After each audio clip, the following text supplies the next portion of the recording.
Hello everyone, welcome back. In this video, we'll be starting section 1.5 on basis and dimension.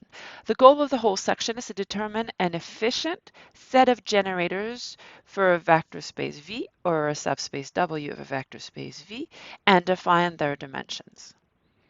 All right, so let's start with defining a basis. So that's section 1.5.1. A basis will be this efficient set of generators where you don't have extra generators that are redundant that you don't need.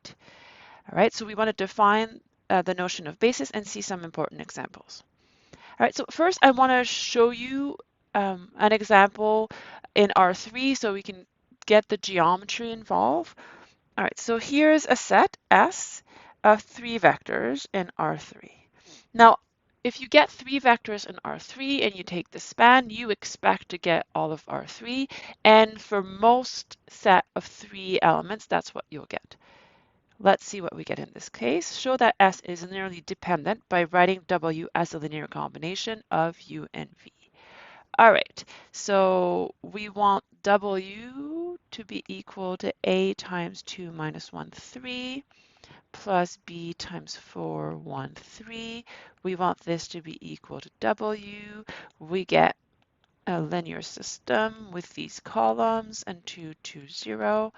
We reduce. I've done it ahead of time just to save a bit of your time. I got minus 1, 1. And so that means that W is equal, A is minus 1, B is 1, so minus U plus V.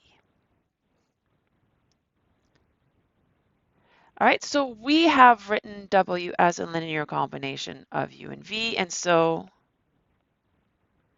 S is linearly dependent.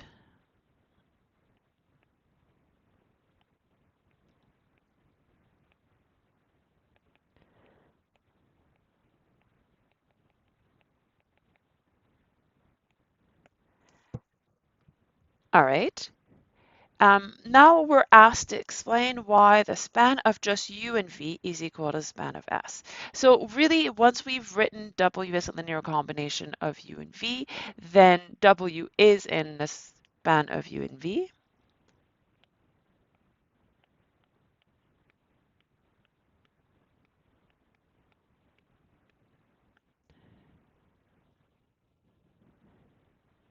And so if you, we could re-argue it easily, but I just want to remind you of theorem 1.4.2, where we've seen that as soon as you could write one element as a linear combination of the other ones, you can remove that element and get the same span. So span of UVW is the same as span of UV because we have a recipe to build W in terms of U and V. And so anything that uses W as well, you can use the sub recipe for W inside the bigger recipe for your element.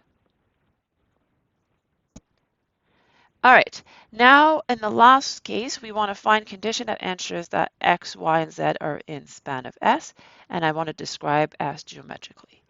All right, so you could start with all three vectors that we started with, or with only two, since we've actually shown here that just two is enough. So let me just do two. So I'm going to take 2 minus 1, 3, 4, 1, 3, X, Y, Z. We've done this type of work before, so let me just reduce it to REF for you.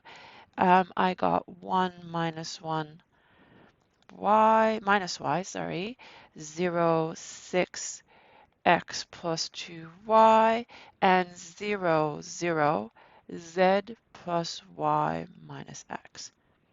And so we need z plus y minus x equals 0. And so that means span of S is a plane containing the origin.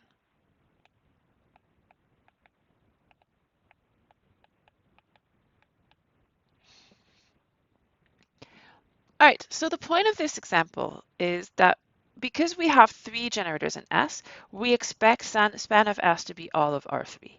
However, it's linearly dependent. The third vector of W is a linear combination of the first two and hence is redundant. We really needed only 2 of the generators to get span of S, and span of S is not R3, but only a plane. All right, so having these extra generators doesn't cost us much, but it does dilute the understanding. The geometric picture is not there.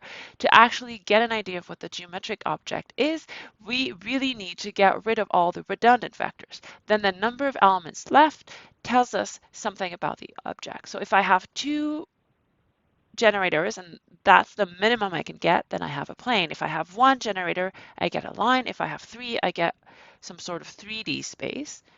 And the goal of this section is to teach you how to get rid of the redundant vectors, how to get an efficient set of generators, and what it means for the vector space.